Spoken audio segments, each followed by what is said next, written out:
안녕하세요. 영치 유튜브입니다. 자, 이번 시간에는 유언의 방식에 대해서 한번 설명해 볼까 합니다.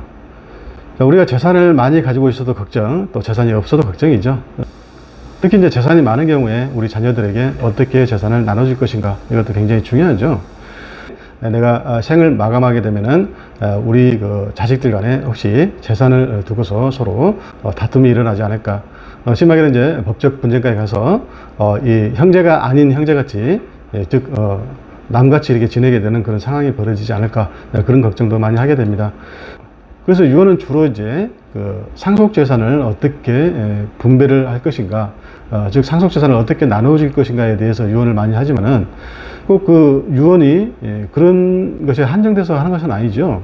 뭐 예를 들면 이제 내가 혹시라도 뭐 숨겨놓은 자식이 있다 이러면은 그 숨겨놓은 자식이 내 친자식이다, 즉 친생자다, 이렇게 이제 유언이로서 남길 수도 있는 것이고, 또 뭐 내가 이제 재산이 굉장히 많기 때문에 제3자에게 어떤 기부를 한다든가, 즉 뭐 자선단체에 증여한다든가, 아니면 어떤 고아에게 내 재산의 일부를 뭐 증여한다든가, 이것을 이제 유증이라고 그러죠. 이런 것도 할 수 있는 것이죠. 그리고 이제 중요한 것은 이제 유언을 하게 되면 그 유언자가 사망했을 때 효력이 발생하고, 그래서 효력이 발생할 때는 그 유언한 사람은 이 세상에 존재하지 않습니다. 그렇기 때문에 그 유언장이 그 사이에 위조 또는 변조되어 있을 가능성이 있고, 특히 이제 그 유언으로 인해서 불이익을 받을 사람이 그 유언장을 뭐 위조, 변조 내지는 숨길 가능성이 있는 것이죠. 그래서 아무튼 그 우리 민법은 유언에 대해서 규정하고 있는데, 그 중에서도 유언의 방식은 엄격한 방식에 따라서 유언을 하도록 이렇게 규정하고 있습니다. 그래서 이 시간은 아무튼 유언의 방식에 대해서 한번 살펴볼 텐데요. 자, 아무튼 우리 민법은 이 유언의 방식에 대해서 총 5가지 방식만 인정하고 있습니다. 즉, 이 자필 증서에 의한 유언의 방식, 그 다음에 녹음, 그 다음에 공정 증서, 그리고 비밀 증서, 그리고 구수 증서에 의한 유언의 방식만 인정하고 있습니다. 자, 이 자필 증서에 의한 유언의 방식이라는 것은 말 그대로 자필로서 유언을 한다는 얘기죠. 내가 직접 글씨를 써서, 즉 자서해서 유언을 한다는 얘기입니다. 그리고 이제 녹음, 이건 녹음 방식이죠. 그 다음에 공정 증서. 자, 공정인 사무실에 가서 공정 변호사 앞에서 일단은 유언을 하라는 얘기입니다. 그리고 이제 비밀 증서, 이거는 말 그대로 나 혼자만 알 수 있는, 즉 나 혼자만 비밀로 하는 그런 유언을 하는 경우에 이 비밀 증서에 의한 유언을 하는 것입니다.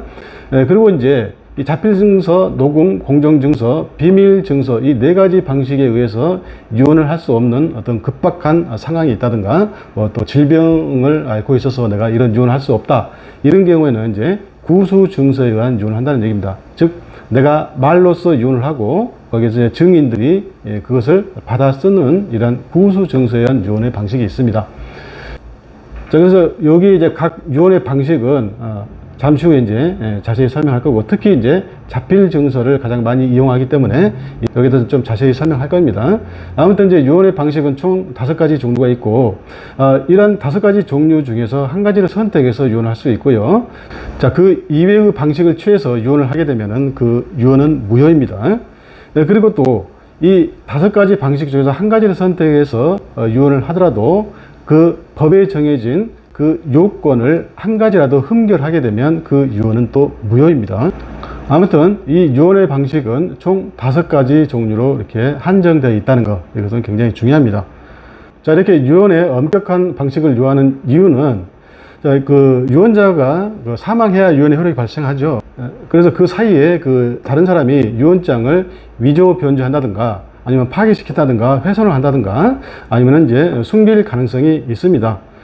그렇기 때문에 엄격한 그 방식을 요하는 것입니다. 근데 이제 그 공정증서 있죠. 공정증서는 공중변호사 사무실에서 가서 하는 것이죠. 그래서 공중변호사는 그 국가에서 인정을 받은 변호사가 하는 것이죠. 그렇기 때문에 굉장히 안전합니다. 그래서 그런 경우는 이제 이 검인 절차가 필요 없는데요. 나머지 이제 4가지 종류는 반드시 검인 절차를 밟아야 됩니다. 그래서 이것은 잠시 후에 자세히 살펴볼 거고요. 자, 먼저 자필 증서에 의한 유언 방식이 나오는데, 자, 유언자가 그 전문과 연월일, 주소, 성명을 자서하고, 즉 직접 자기가 자필로서 써야 됩니다. 그리고 나서 도장을 찍어야 되죠. 즉 날인을 해야 되는 것입니다. 그래서 아무튼 자필 증서에 의한 유언은 전문 연월일, 주소, 성명을 직접 쓰고서 날인을 해야 됩니다. 즉 도장을 찍어야 됩니다. 자, 여기서 이제 자서를 해야 된다는 것은 자기 스스로 아무튼 글씨를 써야 된다는 얘기죠. 그래서 요즘 같은 경우는 컴퓨터가 있다 해서 컴퓨터로 작성하면 안 돼요. 이거는 무효입니다. 그 요건을 흥결했기 때문에 무효예요. 그래서 여기서 이제 전문이라는 것은 유언의 내용이죠. 그래서 유언의 내용은 여러 가지가 있을 수 있습니다. 대표적으로 이제 내 재산을 뭐 누구에게 주겠다. 이것을 이제 유증이라고 그러죠. 그리고 또 내 유산을 우리 상속인들에게 상속을 시키되 그 어떤 특정 상속인에게 뭐 2분의 1을 주겠다. 예를 들면 내 배우자에게 2분을 주고 뭐 나머지 유산은 우리 자녀들이 나눠 가져라. 뭐 이런 식으로 유언을 할 수 있는 것이죠. 그것이 바로 이제 유언의 내용으로서 전문입니다. 그리고 이제 유언한 날짜인 그 연월일을 반드시 써야 됩니다. 이것도 자서를 해야 돼요. 그래서 그 유언의 철회라는 개념이 있어요. 그 뭐냐면은 내가 유언장을 작성하고 나서 나중에 생각이 바뀔 수 있잖아요. 그러면은 그 유언을 철회하고 새로운 유언장을 작성할 수가 있습니다. 그렇죠? 그래서 그 나중에 작성한 유언장이 유효합니다. 그리고 또 먼저 쓴 유언장이 있고 내가 나중에 또 유언장을 새롭게 또 작성했다. 그러면은 두 개의 유언장이 있는데 그 내용이 서로 저촉되는 부분이 있겠죠. 자, 이런 경우에는 그 저촉된 부분에 대해서는 전 유언장은 철회한 것으로 보는 것입니다. 즉 전에 한 유언의 내용은 철회한 것으로 보는 것이에요. 그래서 이 연월일을 쓰는 게 굉장히 중요합니다. 자, 그 다음에 이제 주소 적어야 되겠죠. 그 다음에 이제 성명은 이름이죠. 이름을 기재해야 되는데 참고로 뭐 주민등록번호를 기재하는 것도 좋겠죠. 그래야만이 유언을 한 사람이 정확하게 특정이 되겠죠. 자, 그 다음에 이제 도장을 찍어야 됩니다. 이것을 날인이라고 그러는데, 자, 이 도장은 이제 막도장도 되고요. 또 안전하게 하려면은 인감도장을 찍는 게 좋겠죠. 그리고 인감도장을 찍고 인감증명을 첨부하면 더 안전하겠죠. 자, 그리고 이제 선도장도 도장의 일종이죠. 그래서 우리가 무인이라고 그러죠. 무인. 그래서 무인을 찍는 것도 도장을 찍는 것과 마찬가지입니다. 근데 이제 조심할 게 뭐냐면 이 사인은 도장이 아니죠. 그렇죠? 그래서 사인을 한다 해서 날인한 게 아니에요. 그래서 사인하게 되면 그 유언장은 무효입니다. 그 유언은 무효예요. 그리고 이제 중요한 우리 대법원 판례가 있는데 그 대표적인 사례가 어떤 사람이 이제 재력가였는데 120억 원 상당의 유가증권을 모 대학에 기부를 했습니다. 자, 기부를 했다는 것은 유언유로 증여를 했다는 것이고 이것을 유증이라고 그러죠. 그렇죠? 근데 그 이제 유가증권하고 유언장을 은행에 맡겨놨어요. 그러고 나서 그분이 이제 사망을 했는데 자, 이 유언장을 개봉해 보니까 거기에 도장이 안 찍혀 있어요. 지금 날인이 안 되어 있습니다. 자, 이런 경우에 그 유언한 사람의 상속인이 조카밖에 없었어요. 조카. 그 선수의 상속인인 뭐 직계 비속이라든가 배우자라든가 직계 존속, 그 다음에 그 피상속인인 유언자의 형제자매가 없었습니다. 자, 이런 경우에는 그 유언한 사람의 형제자매의 자녀, 조카죠. 조카가 상속인이 되는 것이죠. 그렇죠? 물론 또 그 형제자매 배우자가 있으면 배우자도 조카와 공동 상속이 되는 것이고, 그렇죠?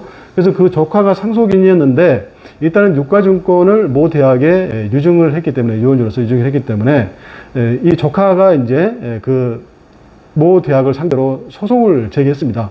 그 유언은 무효다. 그래서 이게 대법원까지 갔는데, 대법원에서는 그 도장이 안 찍혀 있으니까, 지금 날인이 안 돼 있으니까 그 유언장은 무효다. 그렇죠?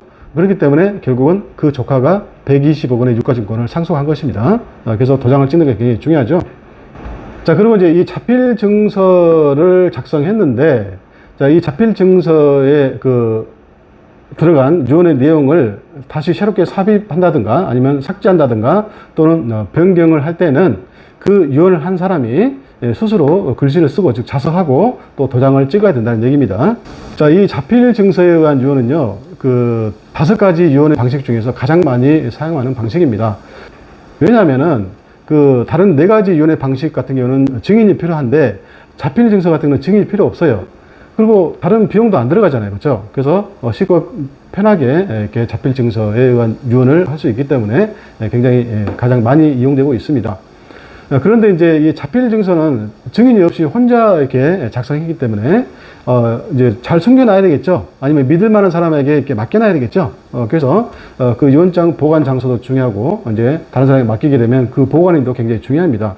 그래서 보통 이제 유언장을 숨겨놓을 때 자기가 많이 사용하는 뭐 장롱이라든가 서랍장 안에라든가 금고에 많이 숨겨놓죠. 그리고 또 은행 근무에 또 맡기는 경우도 있죠. 그리고 이제 믿을 만한 뭐 변호사라든가 뭐 공중 변호사에게 또 맡기는 경우도 있습니다. 그리고 또 이제 이 그 유언장을 이제 그 누구에게 맡길 경우는, 즉 보관인에게 맡길 경우에는 그 유언에 의해서 유리한 사람에게 맡기는 게 좋겠죠. 그렇죠? 그 유언에 의해서 불리하게 되는 사람에게 맡겼다가는 그 사람이 유언장을 없애버리거나 또 뭐 위조 변조할 가능성이 많은 것이죠. 자, 그 다음에 이제 녹음에 의한 유언이 있습니다. 유언자가 유언의 취지, 유언의 내용이죠. 그리고 그 이름과 연원지를 구술하고, 즉 말로 하고, 자, 이에 참여한 증인이 그 말을 들었겠죠. 유언의 내용을. 그래서 그 증인이 유언의 정확함과 그 성명을, 즉 이름을 구술해야 된다. 즉 말로 해야 된다. 이것이 바로 이제 녹음에 의한 유언 방식인데, 자, 옛날 같은 경우는 이제 스마트폰이 없어서 녹음기로 많이 이 유언을 했는데, 요즘 같은 경우는 이제 스마트폰이 굉장히 좋잖아요. 그래서 화질도 뛰어나고, 그래서 동영상 촬영을 많이 하는 것이죠. 자, 그 다음에 이제 공정증서에 의한 유언이 있습니다. 이것은 유언자가 2사람 이상의 증인을 공중 변호사 사무실에 데리고 가서 유언을 하는 것입니다. 자, 그래서 유언자가 증인 2인이 참여한 공증인의 면전에서, 즉 공중 변호사 면전에서 유언의 취지를 말로 하고, 그 공중 변호사가 이를 필기하고 낭독을 해야 됩니다. 낭독을 해서 그 유언자와 증인이 정확함을 승인한 후에 각자 서명 또는 기명 날인해야 한다, 이렇게 되어 있는데, 아무튼 각자라는 건 누굽니까? 유언자, 그 유언에 참여한 증인 2사람, 그 다음에 공중 변호사, 이분들이 각자 서명 또는 기명 날인해야 된다는 얘기입니다. 아무튼 이 공정증서에 의한 유언은 공중 변호사 앞에서 유언을 하는 것이기 때문에 굉장히 안전합니다. 다만 이제 비용이 들어가죠. 최대치가 300만 원 이하의 이제 수수료를 지급하는 대신 굉장히 안전하고 또 검민 절차도 필요 없다. 그래서 신속하게 유언을 집행할 수 있고 유산을 정리할 수 있다, 이렇게 말씀드렸죠. 자, 그 다음에 이제 비밀 증서에 의한 유언이 있는데, 자, 이것은 그 유언을 한 사람이 죽을 때까지 자기 혼자만 그 비밀로 간직하는 이러한 방식입니다. 그래서 유언자가 필자 성명을 기입한 증서를 엄봉 날인하고, 유언자가 일단은 유언 내용을 써야 되겠죠. 그리고 이것을 이제 봉투에 넣고 엄봉한다, 엄하게 봉한다는 뜻이죠. 그리고 나서 이제 도장을 찍고, 자, 이것을 2사람 이상의 증인의 면전에 제출해서 자기의 유언서임을 표시한 후에 그 봉투 표면에 제출 연원리를 기재하고, 그 유언한 사람과 그 증인이 각자 서명 또는 기명 날인하는 방식입니다. 자, 그 다음에 이제 구수증서에 의한 유언이 있는데요. 이것은 이제 말 그대로 말로 한다는 얘기입니다. 말로. 근데 이제 이것은 뭐냐면, 앞에 말씀드렸던 4가지 방식의 유언을 할 수 없는 어떤 극한 상황이 있는 경우에 하는 겁니다. 즉 뭐냐면, 이제 유언자가 뭐 어떤 질병에 걸렸다든가 기타 이제 급박한 사유가 있는 경우, 그래서 질병에 걸린 경우에 뭐 이제 거동도 불편하고, 그쵸? 글씨도 못 쓰고 이런 상황이 있을 수도 있죠. 자, 그리고 또 뭐 이제 급박한 사유. 자, 이런다면 무역선을 타는 선원인데 배가 갑자기 침몰하게 됐어요. 그래서 이런 굉장히 급박한 상황에서 그 증인이 이제 2사람 이상의 증인이 참여시키고, 그중 한 사람에게 내가 유언의 취지를 얘기하겠죠. 그렇죠? 그러면은 말을 들은 이제 그 증인이 이것을 이제 글씨로 쓰고, 그리고 나서 이제 쓴 글씨를 낭독해야 되겠죠. 낭독하고서 그 유언자의 증인이 그 정확함을 이제 승인한 후에 그 유언한 사람, 그리고 그 증인이 각자 서명 또는 기명 날인하는 방식입니다.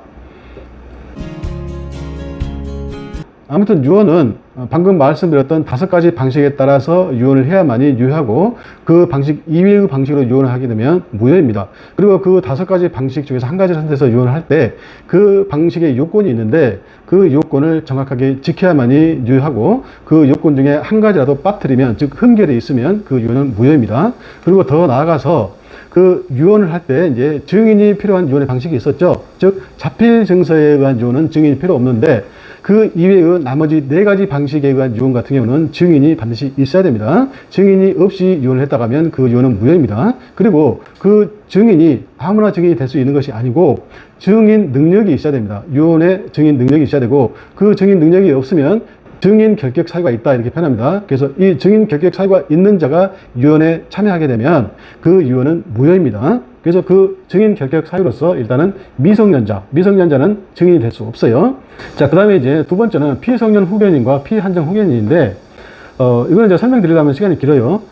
이 피한정 후견인은 정신적 능력이 좀 약간 부족해서 법원으로부터 한정 후견인을 선임받은 사람입니다. 그래서 정신 능력이 약간 부족하신 분이고, 자, 피성년 후견인 이분은 정신 능력이 굉장히 많이 부족하신 분이에요. 그래서 법원으로부터 성년 후견인 선임을 받은 자를 피성년 후견인이라고 합니다.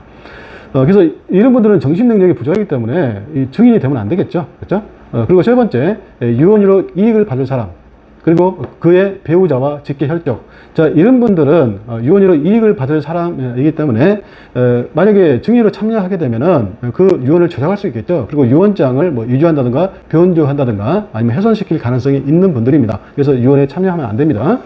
자, 그리고 이제 마지막 네 번째, 공정증서 방식에 의해서 유언을 하는 경우에는 이 공정인법상 결격자가 또 있어요. 그래서 이 부분 설명은 생략하기로 하겠습니다. 자, 유언의 효력 발생 시기가 있죠. 아까 제가 잠깐 말씀드렸듯이 유언은 그 유언자가 사망한 때로부터 발생합니다. 유언의 효력이. 그래서 이 유언의 효력이 발생하게 되면 법에 조촉되지 않는 한 유언의 내용대로 재산이 승계됩니다. 그래서 예를 들면은 그 유언자가 내 유산의 2분의 1은 내 배우자에게 준다. 그리고 나머지는 우리 자녀가 나눠 가져라. 이렇게 쓰면은 그 2분의 1 재산은 배우자가 승계받는 것이죠. 그리고 나머지 이제 그 재산은 유산은 그 자녀가 또 뭐 법정 상속분에 따라서 또 이렇게 승계할 수 있는 것이죠. 그리고 또 뭐 제3자에게 또 유증을 했으면은 또 그 제3자가 그 재산을 유산을 승계하는 것이고 또 남은 것이 있다면 그 상속인들이 또 상속을 하겠죠.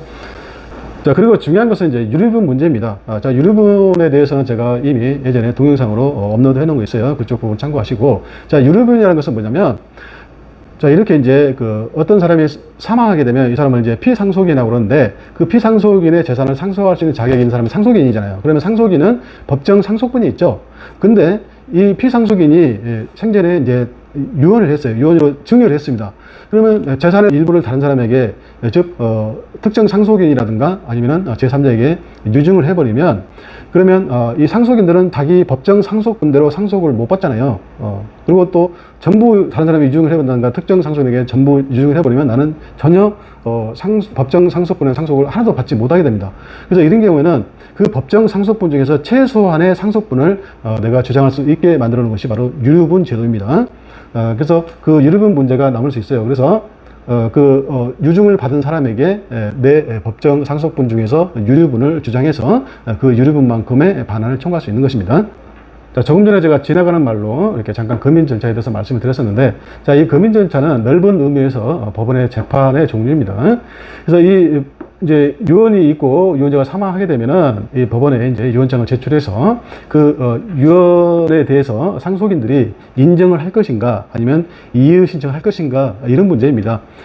자, 그런데 아까 말씀드렸듯이 공정증서에 의한 유언의 방식은 공중변호사, 즉 믿을 만한 공중변호사가 유언에 참여하기 때문에 이런 경우에는 이 검인 절차가 필요 없다 그랬죠. 그래서 그 이외의 네 가지 방식에 있어서 검인 절차가 필요합니다. 그래서 상속인들이 이제 법원에 출석해서 유언에 관한 의견을 제시하게 되는데, 만약에 상속인들이 그 유언에 동의한다고 하면 이제 문제가 없겠죠. 그래서 유언한 내용대로 이제 실행되면 되는 것입니다. 그래서 유언장대로 유언을 집행하게 되고 그 유언장대로 재산을 승계하면 되는 것이고, 만약에 그 유언에 동의하지 않고 상속인들이 이제 불만이 있으면 즉 다툼이 있으면, 다른 말로 이의 제기를 하게 되면 그 유언 내용대로 실행을 하면 안 되겠죠. 그렇기 때문에 이런 경우는 이제 법적 다툼이 있는 것이고, 특히 이제 유언장의 진위 여부에 대해서 이제 법적 다툼이 있는 것이죠. 뭐 유언장이 위조됐다든가 뭐 변조됐다든가 유언장이 훼손됐다든가 아니면 또 유언을 할 때 그 당시에 유언하신 분이 어떤 정신적인 어떤 문제가 있었다든가 이런 이의 제기를 하겠죠. 자, 이런 경우에는 이제 정식적으로 재판을 걸어서, 즉 정식적인 소를 제기해서 해결할 수밖에 없는 것입니다. 자, 그래서 유언 효력 확인의 소를 제기해서 해결할 수밖에 없다는 얘기입니다. 자, 그래서 이제 유언 효력의 확인의 소가 있는데요. 그래서 그 확인의 소 재판 과정에서 그 이제 상속인이 이제 특히 이제 그 유언장으로 불리한 상속인들이 많이 주장을 하겠죠. 즉 유언장이 뭐 위조됐다든가 변조됐다든가 이런 주장을 하고, 그래서 유언장에 문제가 있다, 그래서 그것은 무효다 이렇게 주장을 하겠죠. 그래서 이런 경우는 이제 필적 감정을 하겠죠. 그렇죠? 그다음에 이제 또 유언을 할 당시에 유언자가 뭐 정신적인 능력이 좀 문제가 있었다 이렇게 또 주장할 수가 있겠죠. 자, 이런 경우에 이제 뭐 그때 유언을 할 당시에 뭐 그 유언자가 뭐 진료를 받은 적이 있으면 그 진료 기록 감정을 한다든가, 그리고 또 하나 이제 그 유언을 할 당시에 유언자는 이게 만 17세 이상의 자가 유언을 할 수 있습니다. 즉 우리 민법은 만 17세에 달하지 않은 자는 유언을 할 수 없다고 이렇게 규정하고 있어요. 그래서 만 17세 이상의 자만 유언을 할 수 있습니다. 그래서 만 17세 미만의 자가 유언하게 되면 그 유언은 무효입니다. 그리고 조금 전에 봤듯이 피성년 후견인 있죠. 자, 이분들은 정신적인 능력이 굉장히 부족하신 분이십니다. 그렇기 때문에 그 의사 능력이 그 유언을 할 당시에 회복되지 않는 이상 그분이 유언을 했으면 그 유언은 무효입니다. 그렇죠? 그래서 아무튼 이런 유언 효력 확인서를 제기해서 이제 어떤 결론이 나오겠죠. 그러면 그 결론이 이제 유언장이 무효다, 아니면 유언장이 유효다. 둘 중에 하나가 나오겠죠. 그렇죠? 그래서 유언장이 유효라고 확정이 되게 되면 그 유언장 내용대로 이제 재산이 승계되는 것이고, 유언장이 무효이면 이제 그 상속인들이 이제 자기들이 협의해서 상속 재산을 나눠 갖든가, 아니면 이제 그것도 협의도 안 되면 이제 법정 상속분대로 상속 재산을 승계내지 나눠 가질 것입니다. 그리고 또 하나 중요한 것은 아까 말씀드렸듯이 이 공정증서에 의한 유언은 거민 절차가 필요 없고, 자, 거민 절차가 필요 없다는 것은 유언 효력 확인서도 필요 없다는 얘기죠. 그래서 단기간에 유언을 집행할 수 있습니다. 즉 유언장을 개발해서 유언 내용대로 바로 집행에 들어갈 수 있기 때문에 그러한 장점이 있다. 대신 공정증서 방식에 의한 유언은 수수료 부담이 좀 간다, 그렇죠? 또 공정증서에 의한 유언 방식 이것도 많이 이용합니다. 그만큼 믿을 수 있기 때문이죠. 자, 그러면은 이 돌아가신 분이 유산은 있는데 유언을 안 하셨어요. 자, 이런 경우는 유산을 정리해야 되겠죠. 그래서 일단은 그 상속 재산에 대해서 그 상속인들이 이제 협의해서 나눠갔습니다. 자, 이것을 상속 재산 협의 분할이라고 그러는데, 자, 이 상속 재산 협의 분할을 할 때는 상속인 전원이 참석해서 협의해야 됩니다. 만약에 상속인 중 한 사람이라도 참석하지 않고서 협의 분할하게 되면 그러한 협의 분할은 무효입니다. 그래서 전원이 참석해서 상속재산 분할 협의를 해야 되는 것입니다. 그래서 이런 협의가 이루어지게 되면 분할 협의서를 작성해서 그 분할 협의서대로 이제 유산을 정리하면 되겠죠. 그래서 그런데 이제 상속재산 중에서 가장 중요한 것이 부동산이잖아요. 그래서 부동산에 대해서 이제 승계 받을 사람은 분할 협의서를 첨부해서 자기 앞으로 소유권 이전 등기, 즉 상속을 원인으로 한 소유권 이전 등기를 신청해서 정리하면 되겠죠.